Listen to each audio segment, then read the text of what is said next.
Court stay order ఉంది.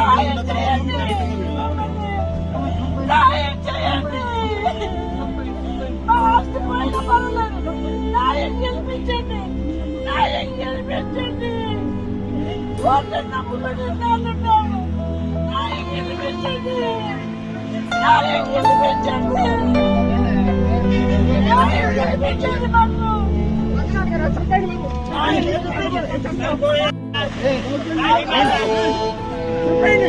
మాకు న్యాయం గెలిపించండి. న్యాయం చేయండి.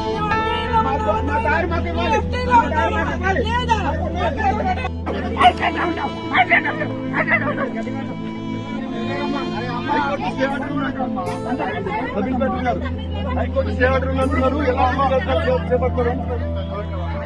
మీరు ఎందుకు వీళ్ళని అరెస్ట్ చేస్తున్నారు? మీరు ఎందుకు వీళ్ళని అరెస్ట్ చేస్తున్నారు చెప్పండి. మీరు ఎందుకు వీళ్ళని అరెస్ట్ చేస్తున్నారు? మీరు ఎందుకు వీళ్ళని అరెస్ట్ చేస్తున్నారు చెప్పండి. కాదు నన్ను ఎందుకు అరెస్ట్ చేస్తున్నావు?